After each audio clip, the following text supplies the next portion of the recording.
क्या कोई हमें सहयोग करेगा? जब खुद मृत्यु से सब भयभीत हैं, तो इनका आश्रय लेने से क्या होगा? कौन है ऐसा इस त्रिभुवन में जो मुझे बचा सके, जो मुझे इस भ्रम से मुक्त कर सके? विचार पूर्वक देखो। इसलिए सबका आश्रय छोड़। हजारों बार काखा गाघा पढ़कर पीएचडी पढ़ी, फिर मरे, फिर काखा गाघा से शुरू। ऐसी कोई पढ़ाई नहीं है जैसी हरि भजन है। एक बार अगर राम कृष्ण हरि बोला तो अगले जन्म में दूसरे से शुरू होगा, पहले से नहीं होगा। आप जितनी ऊंचाई पर चढ़ जाए, हम तो कहते हैं आगे के लिए रखो ही क्यों, पूरा फाइनल करो इस बार। ये जन्म फाइनल के लिए, और ये स्वीकृति से होगा, क्रियाओं से नहीं। सत्संग के द्वारा प्रकट हुए विवेक से विचार करके इस असत आचरण में लगे हुए शरीर को सत मार्ग में चलाओ। सतमार्ग से पवित्र हुई बुद्धि से शरीर का राग नष्ट करके स्वरूप में स्थित हो जाओ। चाहे वो सहचरी स्वरूप हो, चाहे गोपी स्वरूप, चाहे जो स्वरूप हो, चाहे आत्मस्वरूप, तभी बात बनेगी। ये आभास रूप अहंकार भ्रम, ये आपके भीतर ऐसा बैठ गया है कि तू आत्मस्वरूप होते हुए, आनंद स्वरूप होते हुए, सुख राशि होते हुए भी सुख के लिए भटक रहा है। श्री भगवान कह रहे, सर्वाणीत्युपधारय, स्वर्गलोक, मृत्युलोक, पाताल लोक, जितने भी लोक लोकांतर है, सबके सब इन दो से हैं, अपरा प्रकृति और ये भगवान का अंश। तुम इस अपरा प्रकृति से अपना संबंध हटाओ। बड़ा कठिन है संबंध हटाना, लेकिन समर्पण करने में कोई कठिनता नहीं है। इसलिए स्वरूपानुसंधान भक्ति रेव गरीयसी, स्वरूप बोध में सर्वश्रेष्ठ उपाय भक्ति है। भगवान शंकराचार्य जी ने कहा, हमारे पास जो भी प्रकृतिजन्य है उसे हम प्रभु का मान लें, बस बात यह है।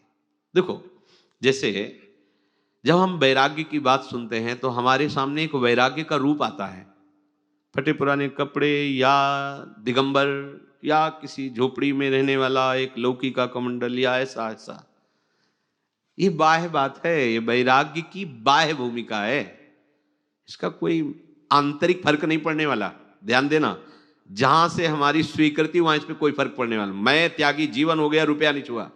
मैं किसको लेके बोल रहे हो? देह को लेके बोल रहे हो? अरे भैया, नंगे ही पैदा हुई थी, कोई बड़ी बात नहीं, तुम नंगे रह रहे हो। कितने चराचर सृष्टि में ऐसे जीव है जो केवल जल पी के रहते हैं, कितने ऐसे केवल फल खा के, कितने ऐसे मिट्टी खा के रहते हैं। क्या वो ब्रह्म स्वरूप का अनुभव कर पाए? क्या? वैराग्य का मतलब है राग न रहना। कहां? इस देह में। हम क्या करते? घर छोड़ दिए, कपड़े बदल दिए, लेकिन वो उद्देश्य नहीं बदला। इसी शरीर के लाड़ प्यार दुलार में, इन्हीं इंद्रियों के मांगे हुए विषय भोगों में बस नाना प्रकार की बहानेबाजी हमारे अंदर जागृत हो जाती है। हमें ये करने के लिए धन चाहिए, हमें ये करने के लिए व्यवस्था चाहिए। इसी से तो आप मुक्त होने के लिए निकले थे।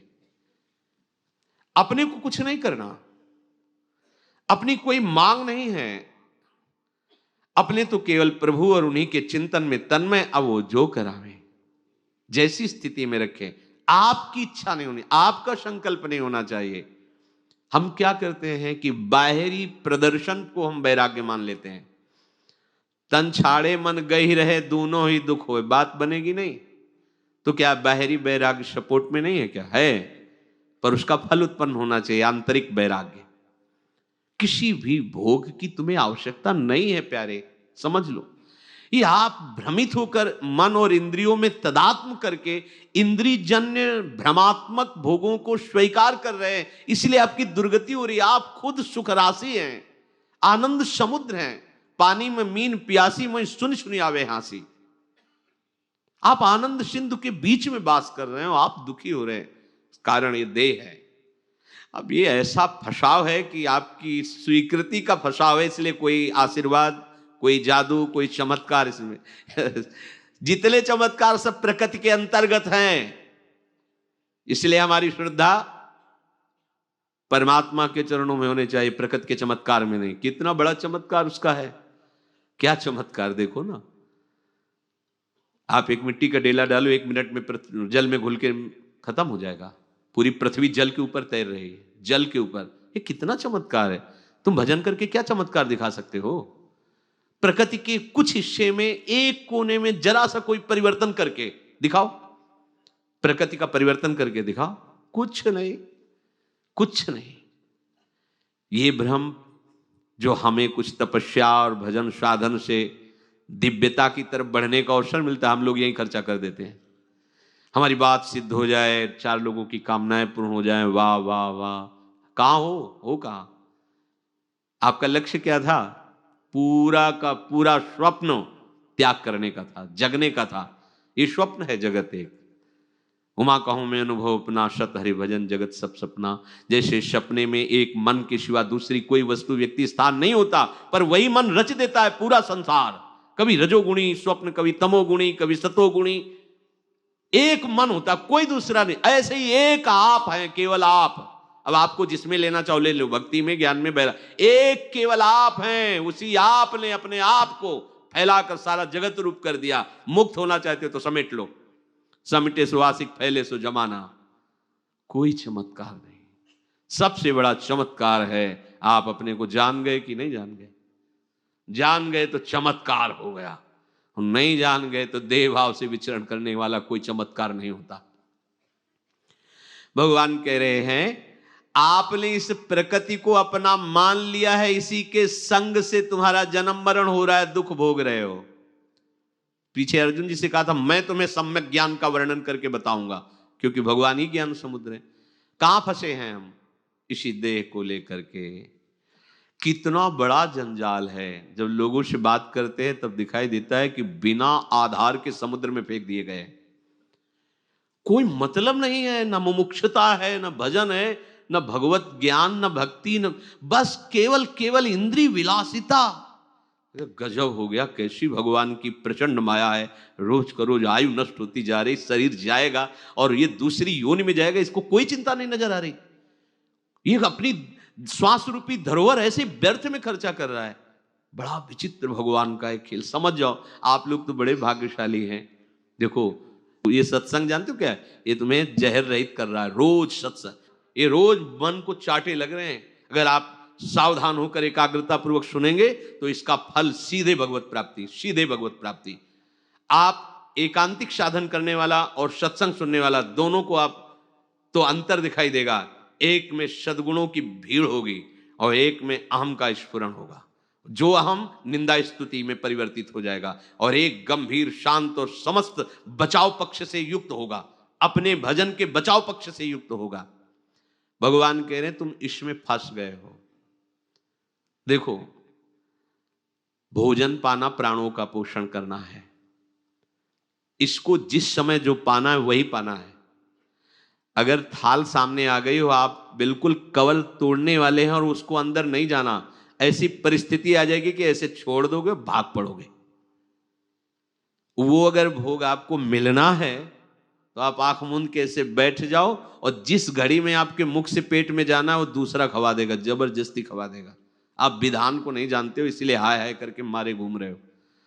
प्रभु के विधान को जान जाओ और उनके भजन में लग जाओ, मस्त हो जाओगे।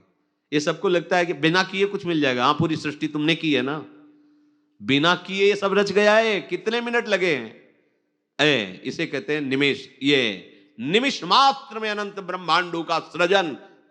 जीवन नष्ट किए दे रहे हो विषय प्रपंच में भगवत विमुख होकर के। हम कह रहे हैं भगवत आश्रित होकर नाम जप करते हुए सारा व्यवहार क्यों नहीं करते? पछताओगे। बहुत हानि की बात है। ऐसे समुद्र में फेंक दिए गए जहां कोई आधार नहीं है और तैरना आता नहीं है। बड़े बड़े मगरमच्छ एक झटके में ली जाने वाले हैं। बड़ा भय लगता है जब विचार करो। प्रहलाद जी सामने भगवान के खड़े हैं। भगवान कह रहे हैं वर मांगो। उन्होंने पहले तो यही कहा कि प्रभु हम कोई व्यापारी नहीं हैं, यहाँ भाई कार्य सिद्धि तो आप हमारा, वो प्रेमी नहीं होता। बस हमें अगर वरदान देना है तो यही दीजिए कि हमारे हृदय में मांगने की कोई इच्छा ही ना हो। मुस्कुरा दिए भगवान। फिर प्रहलाद जी कह रहे प्रभु मुझे आपकी इस दुरंत माया से कोई भय नहीं, क्योंकि मैं आपके भक्तों का संग करके, आपका चरणोदक पीकर और आपके नाम के प्रभाव से माया से पार, मुझे इसका भय नहीं। पर मैं देख रहा हूं इन प्राणियों को पिसते हुए, प्रभु इनका उद्धार कर दीजिए। नरसिंह भगवान ने कहा कोई चाह ही नहीं रहा अपना उद्धार, तो हम क्या करें? कोई चाहे तो आप किसी को, कोई एक भी नहीं तैयार हुआ वैकुंठनाथ के वैकुंठ धाम जाने के लिए, कोई नहीं तैयार हुआ। आखिरी में देखा गांव के बाहर सुकरी थी, उससे कहा कि भगवान तो कहा ये मिले गए वहां बैकुंठ में? बोले नहीं चल रहा है। जो जहां है वो इतना सुख मान रहा है कि इससे बढ़कर कोई नाली का कीड़ा नाली में अमृत कुंड जैसा अनुभव। ये विचित्र भगवान की आकर्षणमयी माया है। इसी से सब प्राणी को बरबस जन्म लेना पड़ता है, शरीर से प्रीता करने के कारण। किसी भी शरीर से, देखो ना, मृग के शरीर से प्यार कर लिया तो शरीर मिल गया मृग का।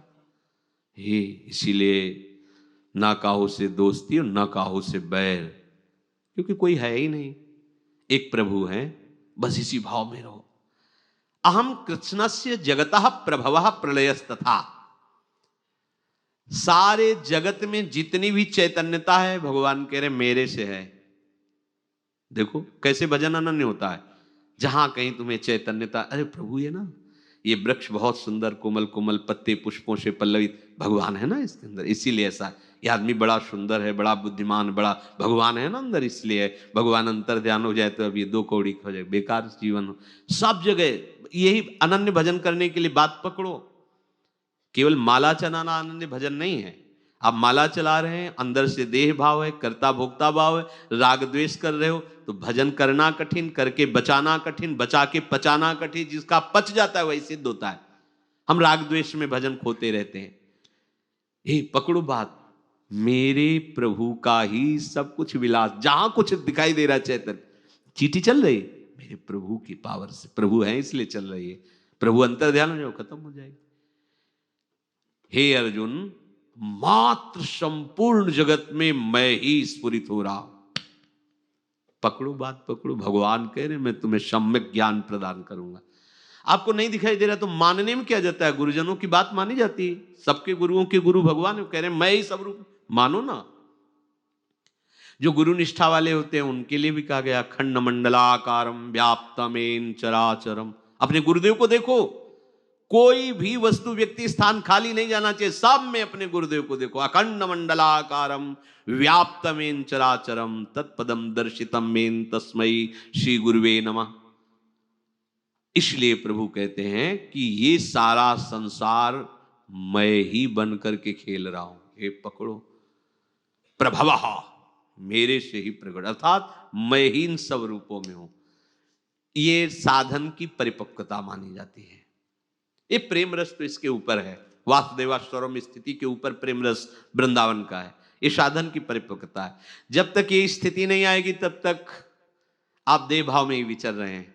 ये हर मार्ग के उपासक के अंदर आती है, चाहे ज्ञान का हो, योग का हो, भक्ति का हो, किसी भी मार्ग का, ये स्थिति आए बिना वो आगे नहीं बढ़ती। ये ही स्थिति पक्काई है, ये कसौटी है। जगत में एक भी वस्तु व्यक्ति स्थान बचने न पावे, सब में अपने भगवान की भावना करनी है, सब में। देखो गोस्वामी जी, सिय राम मैं सब जग जानी, करहूं प्रणाम जोरी जुग पानी। दोनों हाथ जोड़कर हम पूरे जगत के जड़ चैतन्य को प्रणाम करते हैं, क्योंकि मेरे सिया राम ही ये सब बने हुए हैं।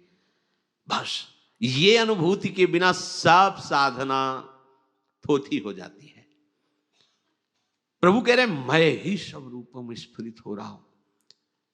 कई बार हमने आपको बताया नामदेव जी भगवान से वार्ता करते थे, भगवान के साथ खेलते थे, पर अभी पक्काई नहीं आई थी। एक दिन कई संत महात्मा ऐसे बैठे हुए थे, गोरा कुम्हार के, बड़े ऊंची कोटि के महात्मा महाराष्ट्र के सब थे। कहने को तो केवल अलग अलग नाम, अलग अलग क्रियाएं थी, सब भगवत स्वरूप ऊंची स्थिति के महापुरुष।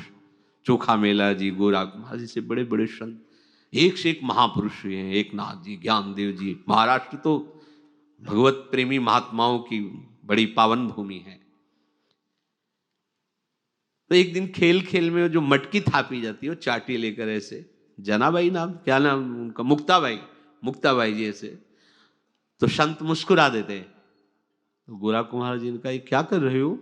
वह देख रहे हैं कौन सी मटकी कच्ची है कौन सी पक्की। जब नामदेव जी की बात बिगड़, ये क्या है, ऐसा ऐसा। बोले काका ये मटकी कच्ची है। कचाई साधुता में क्या है, किसी भी तरह की किसी प्रक्रिया में तुम्हारे हृदय में अशांति नहीं होनी चाहिए। तुम्हारी हृदय की वृत्ति में हलचल नहीं पैदा होना चाहिए, शांत वृत्ति होनी चाहिए। अगर आप कहीं आवेश में आ जाते हैं, क्रोध में आ जाते हैं, प्रक्रिया, तो अभी कच्चापन है। अगर सामने अपने प्रभु को देखेंगे तो कुछ नहीं होने वाला, सामने व्यक्ति को देखेंगे तो जरूर गुस्सा आ जाएगा या जरूर राग हो जाएगा, स्तुति में राग हो जाएगा और निंदा में गुस्सा आ जाएगा, द्वेष हो जाएगा। सब संत हंस दिए, बोले हाँ तुमने ठीक कहा कचा है। सीधे गए विट्ठल भगवान के पास और कहा प्रभु संतों ने कहा कि ऐसा ऐसा, कच्चा तो कच्चा, बोले हाँ कच्चे तो हो। बोले प्रभु सबकी सच्चाई और पकाई इसी बात में होती कि आप मिल जाएं। जब आप हम भगवत साक्षात्कार हो गए, आपसे हम बात कर रहे हैं, तो कचाई क्या है? बोले बिना गुरुदेव की कृपा के बात तुम्हारी समझ में नहीं आएगी। तो बोले प्रभु हम कहाँ गुरु का चयन करें, बचपन से तो आपके ही सानिध्य में रहे, आप ही हमारे परम गुरु। बोले फिर भी आपको गुरु जाओ, इस जंगल में एक शिव का मंदिर, वहां एक महात्मा पड़े जाओ, विशोबा खेचर जी महाराज, वहां भगवान शंकर के वो जो शिव विग्रह लिंग, उस पे पैर रखे हुए और डेहरी में सर रखे हुए ऐसे आराम से। ये गए कि भगवान ने कहा इनको गुरु बनाना है। क्रियाओं से किसी महापुरुष को आप पहचान नहीं सकते, उसकी क्रिया से अनुमान नहीं लगा सकते। आपकी जितनी स्थिति आप उतना ही पहचान पाएंगे। अगर किसी संत को कोई पहचान सकता है तो भगवान या उसी स्थिति का संत, दूसरा नहीं पहचान सकता, क्योंकि वो अंदर की स्थिति होती है। ना वो बातों से जाना जा सकता है और ना वो क्रियाओं से जाना जा सकता है, क्योंकि वो जितनी भी ये क्रियाएं बातें सब प्राकृतिक है। और वो चिदानंद स्थिति में तो प्राकृतिक आंख वाला, प्राकृतिक वाणी से, प्राकृतिक क्रियाओं से उस अप्राकृत स्थिति को कैसे पहचान सकता है? अब इनकी अपनी स्थिति, उन्होंने कहा आप तो बड़ा गलत कर रहे हैं, शंकर जी के ऊपर पैर रखे हैं, तो ये ऐसा क्यों कर रहे हैं आप? तो उनका बेटा जहां शंकर जी ना हो वहां पैर रख दो, तो चरण पकड़े वैसे को, जहां वो करते हर कण कण शिव स्वरूप है, वो सब लिंग पे प्रकट हो जाता ऐसे। अब उनको लगा है तो कोई महापुरुष है, भगवान ने चरणों में, महाराज भगवान ने कहा है आपको गुरु बनाने का और आप उपदेश कीजिए। बोले बस यही उपदेश है जो अभी तुमने देखा, यही उपदेश है, कोई कण ऐसा नहीं है जो भगवान ना हो, ये बात समझ। इसी उपदेश को स्वीकार करके उन्होंने कुत्ते में भगवान विट्ठल का साक्षात्कार किया। कण कण में भगवान का साक्षात्कार नामदेव जी को हुआ। जब कुत्ते में भगवान का साक्षात्कार हुआ तो भगवान ने कहा देखा गुरु कृपा, मैं ही था, मुक्ताबाई के रूप में मैं ही था, तो तुम उस समय मेरे को ना देख के मंदिर में मेरे को मान के भाग के आए, और आज जब गुरु कृपा हो गई तो कुत्ते में तुमने मुझे ढूंढ लिया, भूत में मुझे देख लिया। बस ये बात है, गुरु कृपा से ये बात समझ में आ जाती है कि संपूर्ण जगत भगवत स्वरूप है। प्रभवः, ये मेरे से जगत पैदा हुआ है, इसका आंतरिक भाव कि मैं ही इतने रूपों में प्रकट हुआ हूं। पर खास बात ये कि आप कहोगे कि मुझे क्यों नहीं दिखाई देते, तो भगवान भी भगवान के रूप में जब अवतरित हुए तो सबने उनको भगवान रूप में नहीं देखा। जाकी रही भावना जैसी, प्रभु मूर्ति देखी तिन तैसी। कंस के रंगमंच पर सरकार चरण पधरा रहे हैं तो किसी को महाविराट भयंकर काल रूप, किसी को अत्यंत सुकुमार लाडले प्रीतम नजर आ रहे, किसी को अपना सखा नजर आ रहे, जैसी भावना से। तो आज हम किस भावना से प्रभु को देख रहे हैं? विषय।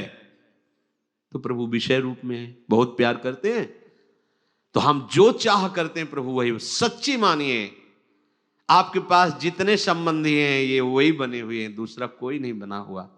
पर सिद्धांत है, ऐसे नहीं जान सकते। पहले राग का त्याग करो तब जान पाओगे। आप सोचो सब भगवान, तो वैसे ही आसक्त हो तुम पति पत्नी पुत्र परिवार में, तुम अपनी आसक्ति और बढ़ा लोगे। पहले इस आसक्ति को समेटो, सबकी ममता ताग बटोरी, और फिर मम पद बने बांध बर डोरी। अब हम देंगे तुम्हें वो दृष्टि समदर्शी, इच्छा कछु नाही, हरस शोक भय नहीं मन माही, असज्जन मम उर्बस कैसे, लोभी हृदय बसौ धनु जैसे। प्रलय, मैं ही सबके नाश का कारण हूं, समझो, मैं ही प्रभव का कारण हूं। तो नाश का तात्पर्य किसी का नाश नहीं होता, कोई नाश नहीं होता, कुछ नष्ट नहीं होता, केवल आकृति बदलती जाती है। जैसे जौहरी स्वर्णकार स्वर्ण के आभूषणों को गलाकर दूसरे आभूषण बना दिए। स्वर्ण तो वैसे ही था पहले भी, बिगड़ने पर भी, फिर रचना पर भी। ऐसे ही तत्व कभी नष्ट नहीं होता। जैसे पंचभूत हैं, हम कहते हैं ये सब नष्ट होने वाले, कोई नष्ट नहीं होता। पंचभूतों से ये जो शरीर बना है ये अपने अपने तत्व में पहुंच जाता है। मिट्टी तत्व मिट्टी में, जल तत्व जल में, वायु वायु में, अग्नि अग्नि में, शब्द आकाश में। फिर जब प्रलय और बढ़ता है तो ये अपने मूल तत्व में, और मूल प्रकृति ब्रह्म में, तो कोई नष्ट तो नहीं हुआ ना। तत्व का नाश नहीं होता। ये जो सामने दृश्य दिखाई देता है इसका परिवर्तन हो जाता है। उसी परिवर्तन का हम एक शब्द में उच्चारण कर देते कि उसका नाश हो गया। नाश नहीं होता, परिवर्तन होकर अपने स्वरूप, और फिर जब होगा तब फिर ऐसे क्रम से होता चला जाएगा। कोई नाश नहीं है। पर भगवान कह रहे समेट लेता हूं, अपने आप में विस्तार किया, अपने आप में समेट लिया। कृष्णस्य जगतः, ये जड़ चेतना युक्त संपूर्ण जगत, इसको प्रकट करना और इसको लय करना, ये सब मैं कर रहा हूं। निश्चिंत हो जाओ फिर तुम। तभी तो भगवान कहते हैं तुम केवल मेरा अनन्य चिंतन करो। हम चिंता कर रहे हैं, कितनी कितनी मन की वृत्तियां हमें फंसाए हुए हैं। हम ये कर सकते हैं, हम ये कर सकते हैं, हमने ये किया, हम ऐसा करें। और भगवान कह रहे मैं हूं प्रभवः प्रलयः, मैं सबको प्रकट करने वाला हूं और मैं ही नाश करने वाला हूं। आपको लगेगा भगवान क्यों नाश करते हैं? क्योंकि मृत्यु रूप विभूति भगवान ही है। जब ये रहस्य जान जाओगे तो बड़े मुस्कुराकर आनंदित रहोगे। तुम्हारा प्रीतम यदि तुम्हारे सामने किसी रूप में आवे तो डरोगे क्या?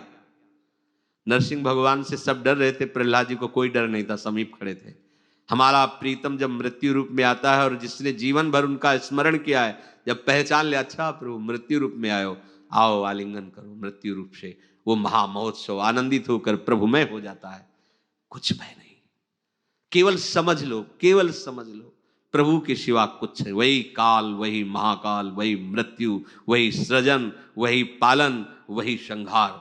आप व्यर्थ में अपने को कर्ता भोक्ता मान करके फंस रहे हैं। बार बार जन्म, बार बार मरण हो रहा है।